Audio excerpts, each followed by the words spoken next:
Peter Sprigg is Senior Fellow for Policy Studies at the Family Research Council in Washington. He joins us now with more. Welcome, Peter. Thank you for having me. The director of Disney's full-length movie Beauty and the Beast celebrated a scene with what he called a gay moment. Disney built its empire on being family-friendly. Is that changing? I'm concerned that it's perhaps been changing for a number of years, but this is really the climax of this.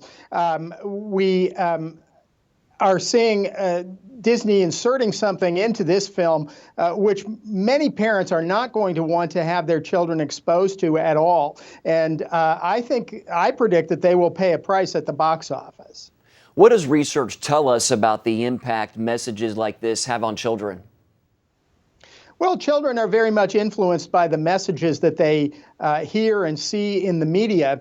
And I think that's part of the reason we've seen some of the changes in the culture that we've seen in recent decades, is because children are being indoctrinated from such an early age, both in their schools and in the media, to accept these more liberal views of issues like sexuality. So I think it's very troubling and disturbing. But especially coming from a company like Disney, which historically people have known for family-friendly programming and films. What can parents do to protect their kids from images that they do not want their kids to see? I think parents need to be very aware of the content of any film that they take their child to. And just because a film is rated G or PG does not mean that necessarily there won't be things that are offensive in it. I think that to look at a good film review from, say, Plugged In, from Focus on the Family, or Movie Guide is a good idea before you take your child to see any film, even ones that appear like they're made for children or appear like they might be family-friendly. Some groups are calling for a boycott of Disney. More than 100,000 people have signed one. Is that the best approach to take?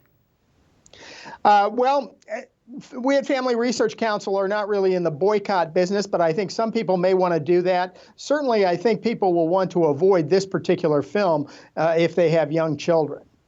Parents have a right to protect their children, but is it realistic, that is, to expect a secular company to support Christian values, Peter?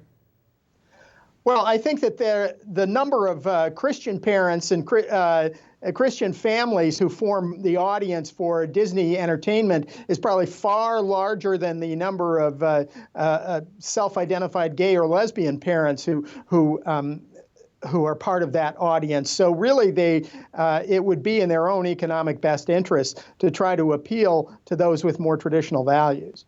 All right, Peter Sprigg of the Family Research Council, thanks for your time today, sir. You're very welcome.